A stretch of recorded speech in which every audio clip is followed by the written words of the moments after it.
الحمد لله رب العالمين والصلاة والسلام على سيد المرسلين أما بعد فأعوذ بالله من الشيطان الرجيم بسم الله الرحمن الرحيم إن الله وملائكته يصلون على النبي يا أيها الذين آمنوا صلوا عليه وسلموا تسليما اللهم صل وسلم وبارك على سيدنا ومولانا محمد صلى الله تعالى عليه وسلم قرة عين بك يا رسول الله صلى الله تعالى عليه وسلم طب القلوب ودوائها وعافية الأبدان وشفائها ونور الأبصار وضيائها وآله وصحبه دائما أبدا. مختصراً خطبہ مسنونہ کے بعد معزز و محترم سامعین کرام السلام علیکم ورحمۃ اللہ وبرکاتہ. عرض و معروض کا سلسلہ دراز کرنے سے قبل اللہ کی بارگاہ میں دعا کر لیں کہ مالک و مولا مجھ حقیر و فقیر کو حق کہنے کی توفیق عطا فرمائے، ہم سبوں کو حق قبول کرنے کی اور اس پر عمل کرنے کی توفیق عطا فرمائے. حضرت عائشہ صدیقہ رضی اللہ تعالی عنہا سے روایت ہے، رسول رحمت شفیع امت صلی اللہ علیہ وسلم نے فرمایا، جب بندہ مجھ پر درود پاک پڑھتا ہے تو اس کی برکت سے ایک فرشتہ اللہ تعالی کی بارگاہ میں حاضر ہوتا ہے. اس فرشتے کے لیے حکم ہوتا ہے کہ اسے میرے بندے کی قبر کے پاس لے جاؤ تاکہ یہ میرے بندے کے لیے مغفرت کی دعا کرتا رہے اور میرے بندے کی آنکھیں ٹھنڈی ہوتی رہیں. تو لہٰذا درود شریف کا نذرانہ بانداز غلامانہ پوری ایمانداری کے ساتھ باواز بلند پیش کریں. اللہم صلی علی سیدنا و مولانا محمد صلی اللہ تعالی علیہ وسلم عدد ما فی علم اللہ صلاۃ دائمۃ بدوام ملک اللہ. حدیث پاک میں ہے انما الاعمال بالنیات، اعمال کا دار و مدار نیتوں پر ہے، لہٰذا اچھی نیتوں سے عمل کا ثواب بڑھ جاتا ہے. آئیے بیان سننے سے پہلے کچھ اچھی نیتیں کر لیتے ہیں. نیت کیجئے رضائے الہی کے لیے بیان سنوں گا، با ادب بیٹھوں گا، خوب توجہ سے بیان سنوں گا، جو سنوں گا اسے یاد رکھنے، خود عمل کرنے اور دوسروں تک پہنچانے کی کوشش کروں گا. حدیث پاک کی مشہور کتاب بخاری شریف میں ایک بہت پیاری روایت ہے، میں وہ روایت ذرا وضاحت کے ساتھ آپ کو سناتا ہوں. حضرت معرور بن سوید رحمۃ اللہ تعالی علیہ فرماتے ہیں، ایک مرتبہ مجھے صحابی رسول حضرت ابو ذر غفاری رضی اللہ تعالی عنہ کی زیارت کا شرف نصیب ہوا. آپ کے ساتھ آپ کا غلام بھی تھا. انداز یہ تھا کہ حضرت ابو ذر غفاری رضی اللہ تعالی عنہ نے نیچے کم قیمت والا لباس پہن رکھا تھا اور اوپر ایک قیمتی چادر اوڑھ رکھی تھی. بالکل ایسا ہی لباس آپ کے غلام کا بھی تھا. اس نے بھی نیچے کم قیمت والا لباس پہن رکھا تھا، اوپر قیمتی چادر اوڑھ رکھی تھی.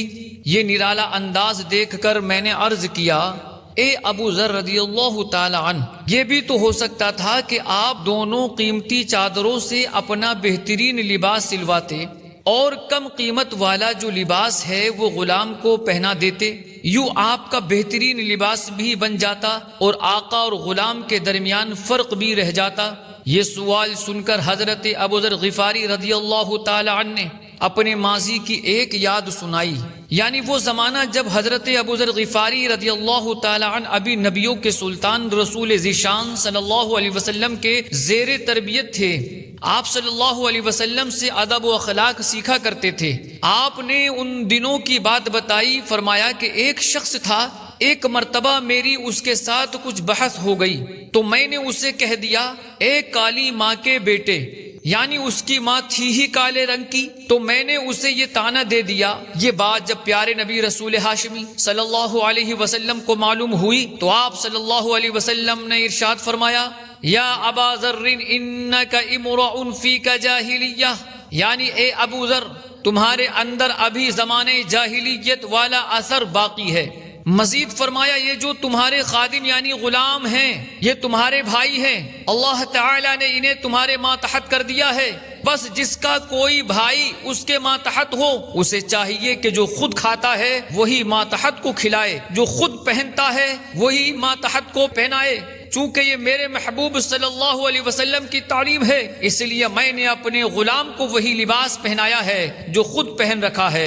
بعض روایت میں ہے وہ صحابی رسول جن کے ساتھ حضرت ابو ذر غفاری رضی اللہ تعالی عنہ کی کچھ بحث وغیرہ ہو گئی تھی، یہ حضرت بلال رضی اللہ تعالی عنہ تھے۔ جب پیارے آقا صلی اللہ علیہ وآلہ وسلم نے حضرت ابو ذر غفاری رضی اللہ تعالی عنہ کی تربیت فرمائی اور بتایا کہ اے ابو ذر، تم نے اسلام بھی قبول کر لیا، اسلام کا نور تمہارے اندر رچ بس بھی گیا، اسلامی اخلاق و آداب سے تم آراستہ بھی ہو گئے، مگر زمانے جاہلیت والی ایک خصلت کا اثر ابھی تک باقی ہے۔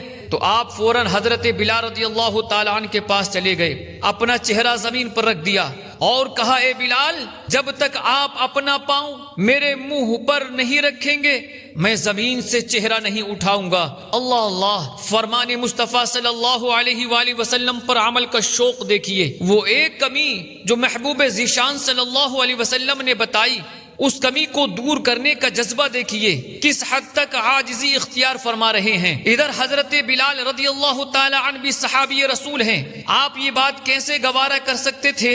چنانچہ آپ نے پاؤں نہ رکھا، آخر حضرت ابو ذر رضی اللہ تعالی عنہ نے زبردستی ان کا پاؤں اپنے چہرے پر لگا لیا۔ قرآن کے آئینے میں ہستی کے قرینے، قرآن کے آئینے میں ہستی کے قرینے تاحد نظر پھیلے ہیں انمول خزینے، تاحد نظر پھیلے ہیں انمول خزینے، ہیں مثل ستاروں کے میری بزم کے ساتھی، ہیں مثل ستاروں کے میری بزم کے ساتھی۔ اصحاب کے بارے میں یہ فرمایا نبی نے، اصحاب کے بارے میں یہ فرمایا نبی نے، ہیں مثل ستاروں کے میری بزم کے ساتھی، ہیں آپ کے ہاتھوں ہی سے تراشے ہوئے ہیرے، ہیں آپ کے ہاتھوں ہی سے تراشے ہوئے ہیرے، اسلام کے دامن میں یہ تابندہ نگینے، بے ان کی محبت کے سفر صرف تھکن ہے، بے ان کی محبت کے سفر صرف تھکن ہے، منزل کوئی پائے گا نہ پائی ہے کسی نے، منزل کوئی پائے گا نہ پائی ہے کسی نے۔ قرآن کے آئینے میں ہے، قرآن کے آئینے میں ہستی کے قرینے تاحد نظر پھیلے ہیں انمول خزینے۔ میرے عزیز، اس واقعے میں ہمارے لیے سیکھنے کی بہت سی باتیں ہیں۔ مثلا اس سے ایک بات تو یہ سیکھنے کو ملی کہ ہمیں چاہیے کہ عاجزی اختیار کریں، کسی مسلمان کے مقابلے میں اپنی بڑائی نہ جتائیں، چاہے سامنے والا خادم اور غلام ہی کیوں نہ ہو۔ ہم سب مسلمان ہیں، اللہ تعالیٰ کے بندے ہیں، سب حضرت آدم علیہ السلام کی اولاد ہیں، کوئی سیٹھ ہے یا نوکر، کوئی امیر ہے یا غریب، کوئی غلام ہے یا آقا، کوئی خادم ہے یا مخدوم، یہ سب دنیا کا ایک نظام و سسٹم ہے، رب کریم کی تقسیم کاری ہے۔ جو سیٹ ہے وہ جو ہے ماں کے پیٹ سے سیٹ پیدا نہیں ہوا اور اللہ تعالیٰ نے اسے سیٹ بنا دیا ہے۔ جو نوکر اور سروینٹ ہے وہ پیدا ہوتے ہی نوکر نہیں بنا تھا، اللہ تعالیٰ نے اسے نوکر بنایا ہے۔ کردار کی بلندی، اخلاق کی پاکیزگی، اللہ تعالیٰ کا قرب اور آخرت کی کامیابی الگ باتیں ہیں۔ اللہ تعالیٰ کے ہاں کون زیادہ پسندیدہ ہے، سیٹھ یا نوکر، یہ ہم نہیں جانتے۔ اس کا تعلق پیسے سے نہیں ہے، اس کا تعلق دنیاوی سسٹم اور اسٹیٹس سے نہیں ہے، اس کا تعلق بڑی کرسی سے نہیں ہے، اس کا تعلق تقوی اور پرہیزگاری سے ہے۔ اللہ تعالیٰ فرماتا ہے ان اکرمکم عند اللہ اتقاکم، بے شک اللہ کے یہاں تم میں زیادہ عزت والا وہ ہے جو تم میں زیادہ پرہیزگار ہے۔ اس لیے ہمیں چاہیے کہ عاجزی اپنائیں، سب کے ساتھ نیک سلوک سے پیش آئیں۔ پہلے دور میں پیسوں سے خریدے غلام ہوا کرتے تھے، اب وہ ماحول تو نہیں ہے، البتہ خادم تو ہوتے ہیں، نوکر چاکر تو اب بھی گھروں میں، دکانوں میں اور آفیسز وغیرہ میں رکھے جاتے ہیں۔ ہمیں چاہیے کہ انہیں کمتر سمجھ کر تکبر کی آفت میں نہ پڑیں، ان کے ساتھ بھی نیک سلوک ہی کیا کریں۔ فخر و غرور سے تو مولا مجھے بچانا، یا رب مجھے بنا دے پیکر تو عاجزی کا۔ حدیث پاک میں ہے، نبیوں کے نبی رسول ہاشمی صلی اللہ علیہ وسلم نے فرمایا، تین باتیں جس میں ہوں اللہ تعالیٰ اس پر رحمت بھی فرمائے گا اور اسے جنت میں داخل بھی کر دے گا۔ وہ تین عادتیں کون سی ہیں؟ نمبر 1، کمزور پر نرمی کرنا، یعنی جو جسمانی لحاظ سے کمزور ہے، مثلا بوڑھا ہے، اپائج ہے، کوئی ٹانگوں سے معذور ہے، کوئی ہاتھوں سے معذور ہے، دیکھ نہیں سکتا، سن نہیں سکتا، بول نہیں سکتا، یوں ہی جو مالی لحاظ سے کمزور ہے، غریب ہے، فقیر ہے، کوئی ذہنی طور پر کمزور ہے، پاگل ہے، کند ذہن ہے، اسے بات دیر میں سمجھ آتی ہے وغیرہ۔ ایسے جو کمزور لوگ ہیں ان پر نرمی کرنا رحمت و جنت ملنے کا ذریعہ ہے۔ اور نمبر 2 والدین کے ساتھ اچھا سلوک کرنا۔ نمبر 3 غلاموں کے ساتھ بھلائی کرنا۔ مشہور مفسر قرآن مفتی احمد یار خان نعیمی رحمۃ اللہ تعالی علیہ فرماتے ہیں جو حقوق لازم ہیں ان سے بڑھ کر مہربانی کرنا بھلائی کہلاتا ہے۔ یعنی جو ہمارے ماتحت ہیں، خادم ہیں، نوکر چاکر ہیں، تو ان کے جو لازمی حقوق ہیں وہ تو پورے کرنے ہی کرنے ہیں، اس کے ساتھ ساتھ ان کے حقوق سے بڑھ کر ان کے ساتھ مہربانی کی جائے تو یہ رحمت اور جنت دلانے والی نیکی ہے۔ میرے بزرگوں اور دوستو، حضرت ابو ذر غفاری رضی اللہ تعالی عنہ کے واقعے سے دوسرا سبق یہ ملا کہ طعنہ دینا ایک مسلمان کی شان نہیں۔ دیکھیے حضرت ابو ذر غفاری رضی اللہ تعالی عنہ نے صرف اتنا کہا تھا، ایک کالی ماں کے بیٹے، یہ بات جھوٹی نہیں تھی، بات سچی تھی، مگر پیارے آقا مکی مدنی مصطفیٰ صلی اللہ علیہ وآلہ وسلم نے اسے دور جاہلیت کا اثر قرار دیا۔ پتہ چلا یوں کسی کو طعنہ دینا دور جاہلیت کی نشانی ہے، اسلام اس سے منع کرتا ہے۔ پارہ 26 سورہ حجرات آیت نمبر 11 میں ارشاد ہوتا ہے وَلَا تَلْمِزُوا أَنفُسَكُمْ، اور آپس میں کسی کو طعنہ نہ دو۔ تفسیر صراط الجنان میں ہے یعنی زبان یا اشارے کے ذریعے ایک دوسرے پر عیب نہ لگاؤ، کیونکہ مومن ایک جان کی طرح ہے۔ جب کسی مومن پر عیب لگایا جائے گا تو گویا اپنے پر ہی عیب لگایا جائے گا۔ اب ہمارے ہاں دوسرے کو طعنے دینے کی وبا بھی بہت عام ہے۔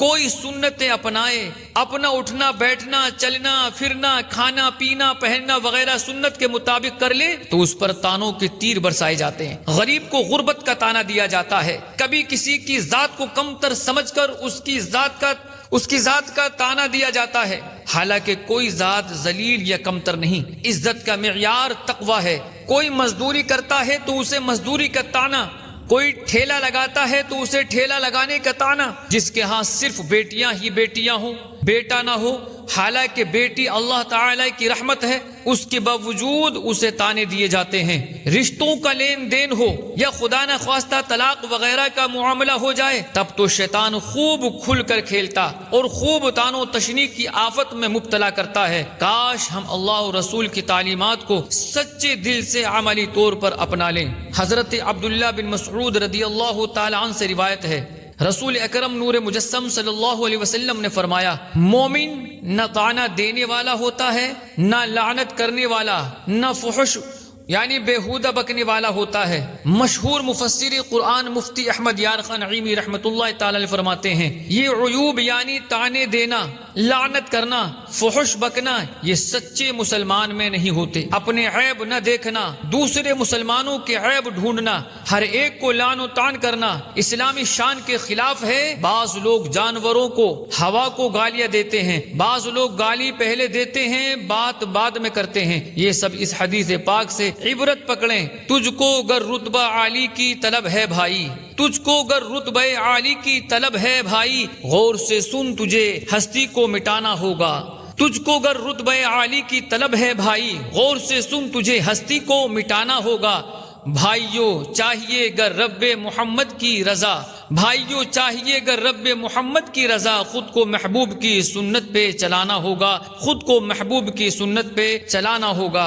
میرے بزرگوں اور میرے بھائیوں، حضرت ابو ذر غفاری رضی اللہ تعالی عنہ کے واقعے سے تیسرا سبق یہ سیکھنے کو ملا کہ کسی مسلمان کے اندر دور جاہلیت کا اثر ہو، اس کے کردار میں، اخلاق میں، انداز میں، طور و طریقوں میں زمانے جاہلیت والی کوئی بری عادت ہو، ہیبٹس پائی جاتی ہو، یہ بات پیارے آقا مکی مدنی مصطفیٰ صلی اللہ علیہ وسلم کو ہرگز پسند نہیں ہے۔ آپ صلی اللہ علیہ وسلم تو تشریف ہی اس لیے لائے تاکہ لوگوں کو جاہلیت کے اندھیروں سے نکال کر اسلام کا نور عطا کر دیں۔ پارہ 13 سورہ ابراہیم آیت نمبر 1 میں ارشاد ہوتا ہے کتاب انزلناه الیک لتخرج الناس من الظلمات الى النور، یعنی یہ ایک کتاب ہے جو ہم نے تمہاری طرف نازل کی ہے تاکہ تم لوگوں کو اندھیروں سے اجالے کی طرف نکالو۔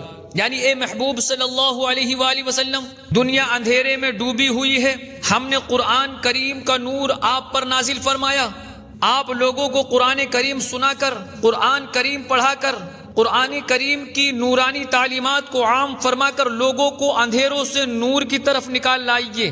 پھر ایسا ہی ہوا۔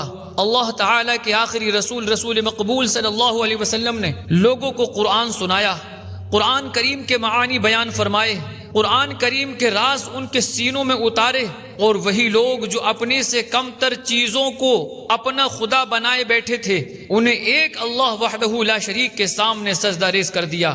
جو اخلاقیات، ایتھکس کے اندھیروں میں تھے، انہیں اعلیٰ اخلاق و کردار والا بنا دیا۔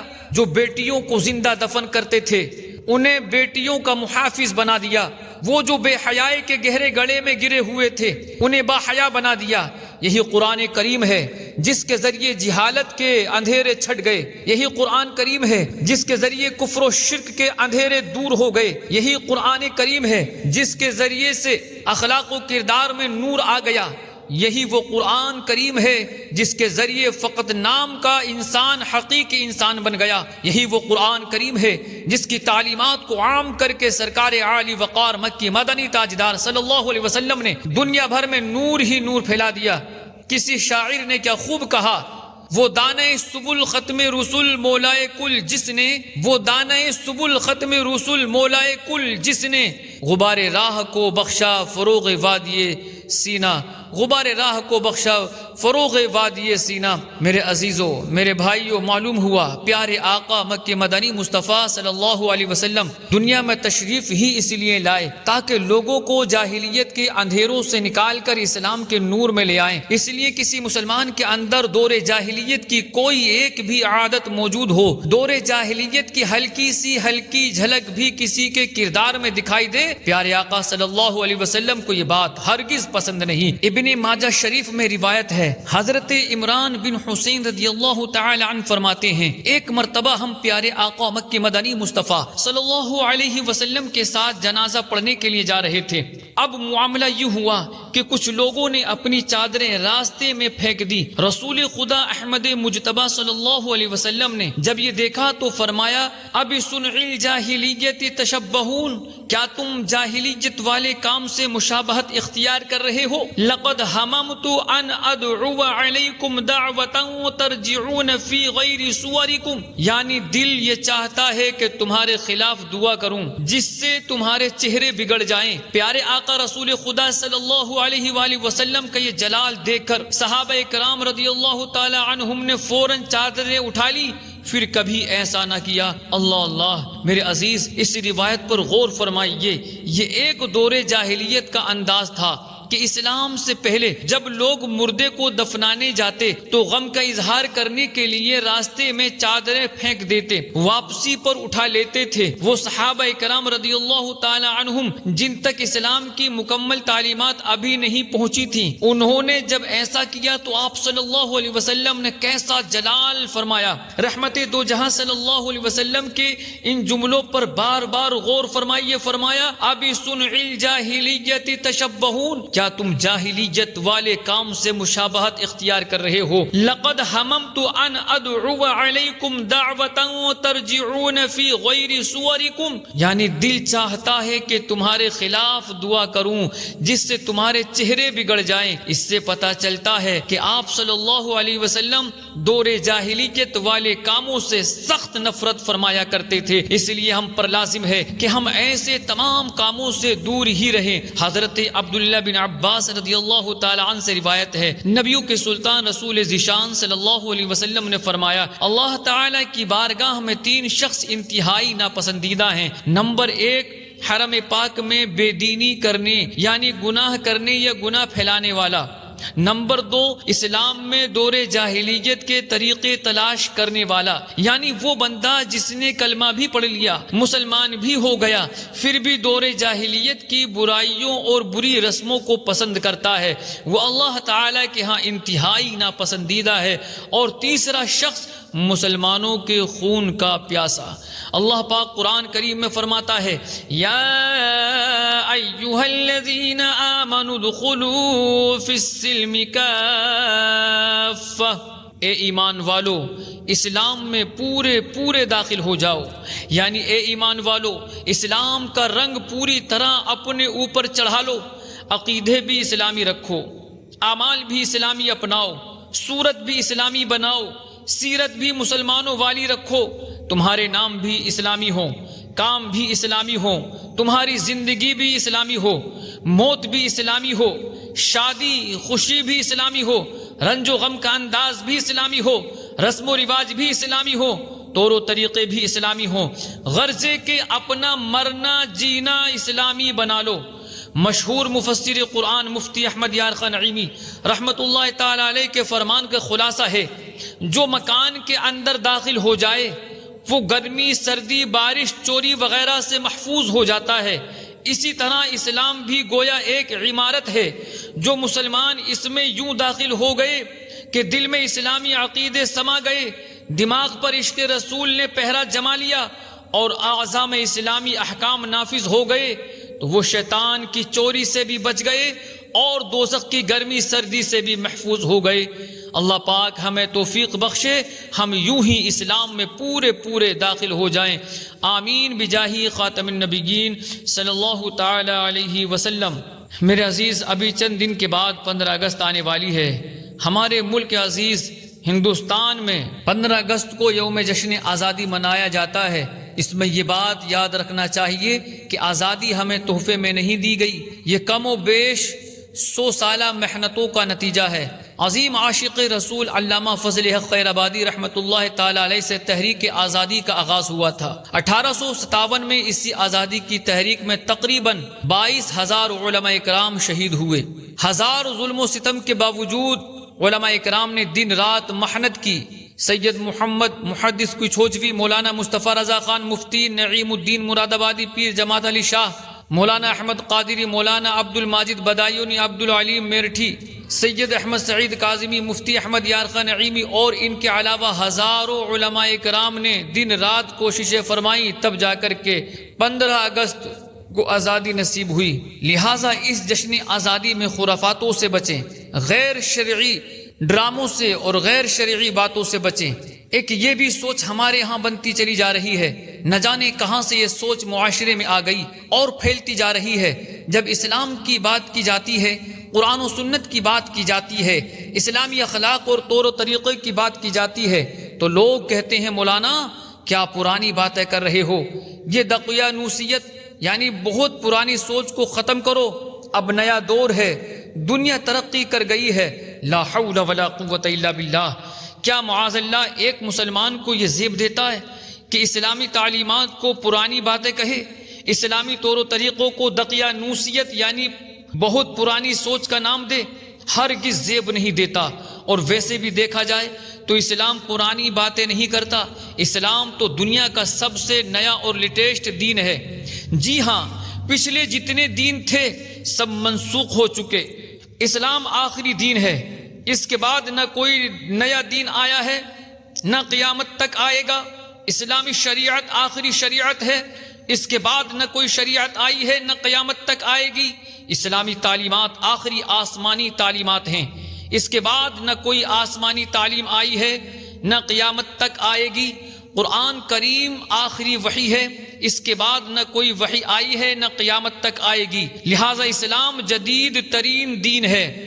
اس کے برخلاف جتنی باتیں ہمیں بتائی جاتی ہیں، جو یہ رسم و رواج بیان کیے جاتے ہیں، فیشن کا نام دے کر جو بے حیائی عام کی جاتی ہیں، یہ سب تو بہت پرانی باتیں ہیں، ہزار سال پہلے کے قصے ہیں، اب لوگ انہیں جدت کا نام دے دیتے ہیں۔ میں آپ کو چند مثالیں پیش کرتا ہوں۔ اللہ تعالیٰ نے پردے کا حکم دیتے ہوئے فرمایا وَلَا تَبَرَّجْنَ تَبَرُّجَ الْجَاهِلِيَّةِ الْأُولَىٰ، اور بے پردہ نہ رہو جیسے پہلی جاہلیت کی بے پردگی۔ اس سے معلوم ہوا بے پردگی پہلی جاہلیت کا رواج ہے۔ پہلی جاہلیت کون سی؟ حضرت عبداللہ بن عباس رضی اللہ تعالیٰ عنہ فرماتے ہیں، حضرت ادریس علیہ السلام اور حضرت نوح علیہ السلام کے درمیان کا جو عرصہ ہے وہ جاہلیت اولا کہلاتا ہے۔ اس وقت عورتیں بن سور کر بے پردہ پھرتی تھیں، غیر مردوں پر اپنے حسن کا اظہار کیا کرتی تھیں، حضرت مقاتل فرماتے ہیں کہ نمرود کے زمانے کی بات ہے، اس وقت عورتیں چھوٹے چھوٹے اور باریک کپڑے پہن کر گلیوں میں نکلا کرتی تھی۔ اب مجھے بتائیے، کیا یہ جدت، یہ نیا زمانہ، یہ ماڈرن، ذرا حساب و کتاب تو کریں۔ پیارے آقا صلی اللہ علیہ وسلم کی ولادت سے لے کر حضرت عیسیٰ علیہ السلام کی ولادت کے درمیان 550 سے زیادہ سالوں کا فاصلہ ہے۔ پھر حضرت عیسیٰ علیہ السلام سے حضرت موسیٰ علیہ السلام کے درمیان 17 صدیوں کا فاصلہ، پھر حضرت موسیٰ علیہ السلام سے حضرت ابراہیم علیہ السلام کے درمیان 10 صدیوں کا فاصلہ ہے، اور حضرت ابراہیم علیہ السلام اور نوح علیہ السلام کے درمیان بھی 10 صدیوں کا فاصلہ ہے۔ یہ کل ملا کر تقریباً 4250 سال بنتے ہیں۔ یعنی یہ بے پردگی، عورتوں کا چادر نہ اوڑھنا، غیر محرموں سے پردہ نہ کرنا، غیر مردوں کے سامنے اپنے جسم کی نمائش کرنا، چھوٹے چھوٹے اور باریک کپڑے پہننا، یہ آج سے 4250 سال پہلے کا انداز ہے۔ یہ اس ٹائم کی رسم و رواج ہیں جسے آج لوگ جدت اور ماڈرن اور جو فیشن کا نام دیتے ہیں۔ کیا اتنی پرانی بات کو جدت کہتے ہیں، ماڈرن کہتے ہیں؟ اسلام کو دقیانوسیت، بہت پرانی سوچ کا تانا دینے والے خود کو دیکھیں کتنے پرانے دور میں جی رہے ہیں۔ جدت کیا ہے؟ آئیے میں آپ کو بتاتا ہوں۔ اللہ تعالیٰ فرماتا ہے وَلَا يُبْدِينَ زِينَتَهُنَّ، اور اپنی زینت ظاہر نہ کریں۔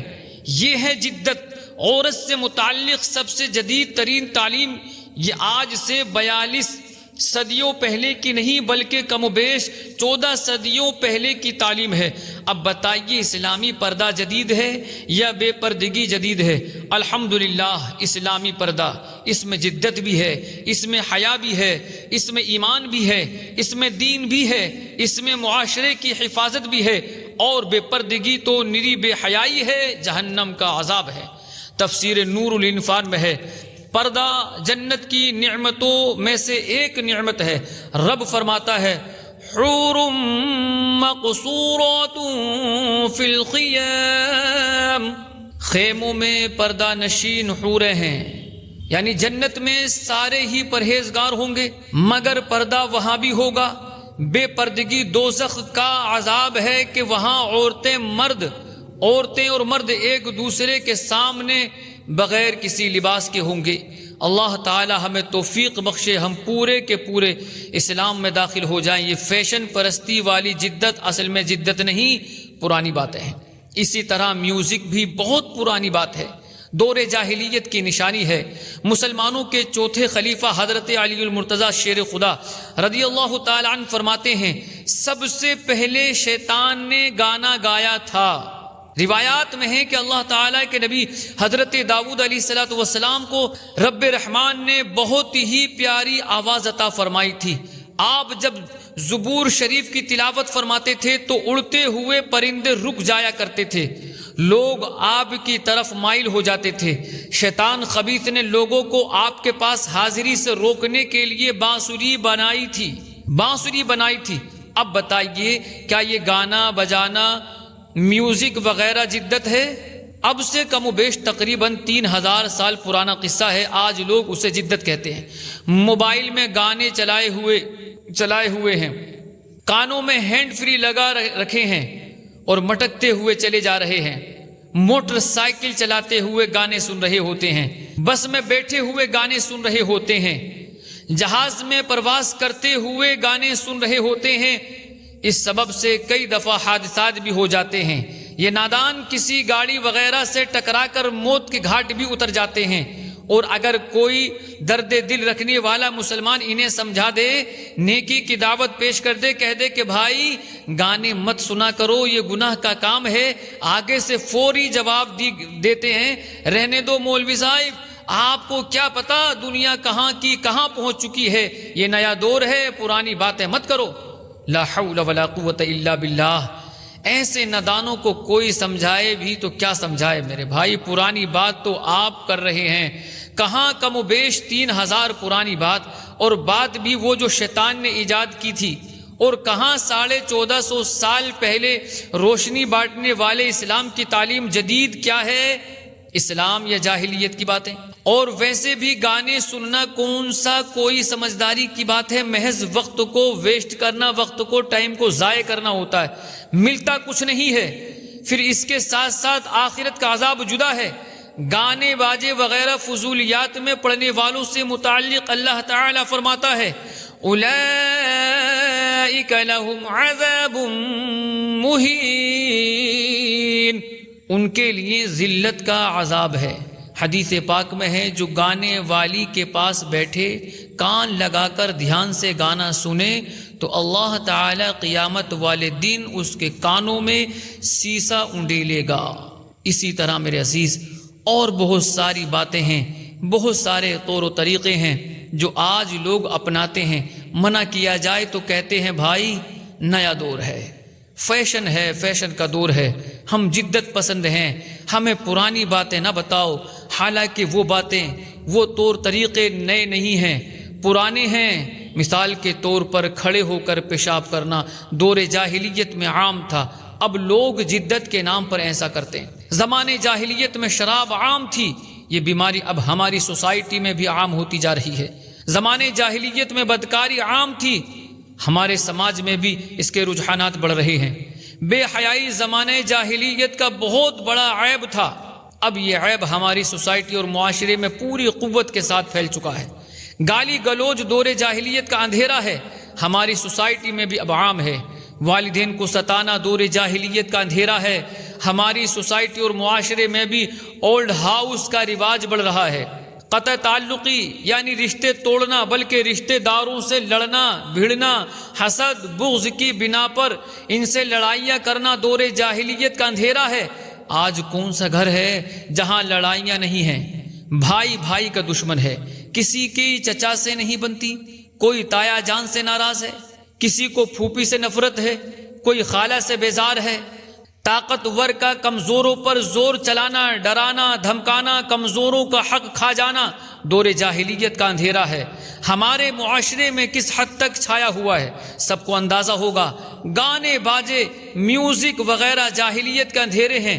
ہمارے معاشرے میں یہ برائی اتنی عام ہو گئی ہے کہ بعض دفعہ مسجدوں میں بھی میوزیکل ٹیون بجتی ہیں اور وہ بجتی ہوئی سنائی دیتی ہیں۔ بے حیائی والے اشعار لکھنا، پڑھنا، گنگنانا دور جاہلیت میں عام تھا، ہمارے معاشرے میں بھی اب عام ہے۔ بعض شاعر لوگ ایسے ایسے بیہودہ اشعار لکھتے ہیں، بھرے مجمع میں سناتے، یوٹیوب فیس بک وغیرہ پر ان کی ویڈیو چڑھاتے ہیں۔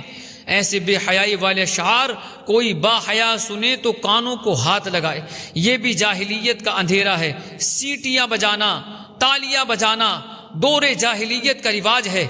آج ہماری کون سی بزم ہے جو تالیوں سے خالی ہوتی ہے؟ جوا کھیلنا دور جاہلیت والا انداز ہے۔ افسوس ہمارے ملک میں کتنے جوئے کے اڈے ہیں، کتنے لوگوں نے جوئے کے چکر میں اپنے گھر برباد کر لیے ہیں۔ نسلی تعصب، اپنے باپ داداؤں پر فخر کرنا دور جاہلیت کا اندھیرا ہے۔ آج کتنے لوگ ہیں جو نسل پرستی کی بنیاد پر فسادات کھڑے کر دیتے ہیں۔